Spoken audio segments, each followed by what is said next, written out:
Você financiaria uma lavoura que ainda nem existe? Porque isso é o que acontece todos os dias com os contratos de venda futura de grãos. O produtor promete entregar uma safra que ainda nem foi plantada e o comprador banca essa promessa com dinheiro, insumo ou compromisso de compra. Só que quando o mercado vira ou a lavoura quebra, começa o problema. Hoje a gente vai falar do contrato de venda futura de commodities agrícolas, seus riscos, garantias e as cláusulas que não podem faltar para proteger quem compra. Meu nome é Gabriel Salviano, eu sou advogado especialista em direito do agronegócio e ajudo empresários a vencer os desafios do campo.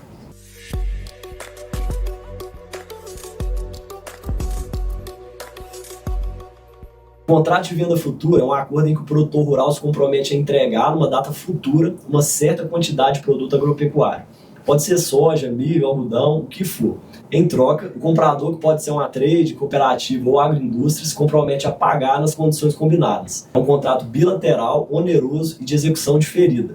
Esse tipo de contrato é estratégico porque dá previsibilidade. O produtor garante a venda, muitas vezes recebe adiantamento ou insumo, e o comprador assegura o abastecimento. Funciona como uma ferramenta de gestão de risco, principalmente quanto à volatilidade do mercado. Mas essa previsibilidade só existe se o contrato for bem amarrado. Um ponto que causa muita confusão é a forma de fixação do preço. Tem contrato com preço fixo e contrato com preço a fixar. No preço fixo, as partes já tragam o valor na assinatura. Se o mercado subir depois, o produtor perde o ganho. Se cair, o comprador paga acima do mercado. É o famoso risco de oportunidade. Já no contrato a preço a fixar, o valor fica em aberto. As partes combinam como esse preço vai ser definido lá na frente, geralmente com base em bolsa ou média de mercado. Dá flexibilidade e pode permitir ganhos maiores, mas aumenta a incerteza. E se não tiver regra clara de fixação, vira disputa. Agora vamos falar de risco. O maior risco do comprador é a inadimplência do produtor quando o preço sobe muito. É comum o produtor tentar romper o contrato alegando força maior e imprevisão, para vender a terceiros por valor maior.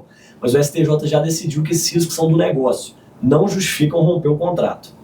Do lado do produtor, o maior risco é não conseguir colher, por seca, praga, chuva demais. Mas mesmo assim, o contrato continua válido. Só cláusula bem feita ou prova de força maior extrema pode aliviar o produtor. E mesmo nesses casos, o comprador ainda pode cobrar multa e perdas e danos. E aqui entra o papel das garantias: CPR com penhor de safra, alienação fiduciária, aval, hipoteca, dentre outras. O comprador precisa se proteger. Em caso de inadimplência, ter um título executivo bem formalizado e uma garantia real aumenta muito a chance de recuperar o prejuízo. Um bom contrato de venda futura tem que ter cláusulas claras de entrega: local, data, qualidade do produto, padrão aceito. Tem que prever também o que acontece se a entrega for parcial, se tiver produto fora de padrão, se atrasar. Tudo isso tem que ter no papel, porque se virar disputa, o juiz vai olhar o contrato. A cláusula penal é outro ponto-chave. Tem que prever multa razoável, juros, perdas e danos. E o comprador tem que pensar no washout, aquela cláusula que permite resolver o contrato com pagamento de indenização. Evita litígio, dá uma saída financeira, mas tem que ser bem redigida, senão vira dor de cabeça. Um exemplo prático: o produtor vende 1.000 toneladas de milho com preço fixo a R$60 a saca. No momento da entrega, o mercado está pagando R$80. O produtor pensa em não entregar. Se ele tiver CPR com penhor e cláusula de washout, o comprador pode executar, cobrar a multa e perdas e danos. E se o contrato for bem feito, dificilmente o produtor escapa. Além disso, muitos compradores adiantam dinheiro, insumos ou bancam a operação toda via barter. Se não receber a produção, fica no prejuízo. Por isso, não dá para fazer contrato de boca. O contrato tem que ter testemunha, cláusula executiva e, de preferência, ser vinculado a CPR com garantias. Outro risco para o comprador é a entrega fora do padrão de qualidade. Se o contrato não detalhar o que é soja padrão exportação, por exemplo, pode haver briga. Eu mesmo já vi casos parar na justiça porque o teor de umidade passou de 1%. Esses detalhes técnicos têm que estar na cláusula de qualidade e com previsão de desconto por desvio. Hoje, com o mercado mais profissional, muitos contratos já prevêem arbitragem. Isso agiliza a solução de conflitos e evita desgaste na justiça comum.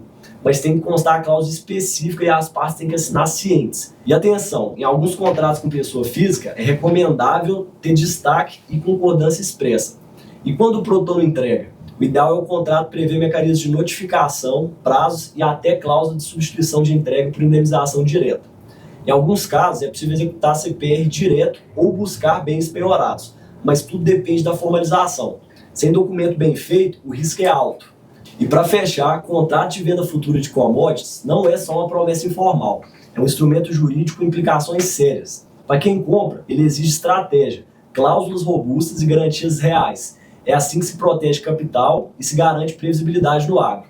E para continuar ajudando os agentes do agronegócio, o próximo vídeo vai ser sobre logística interna e transporte de safra.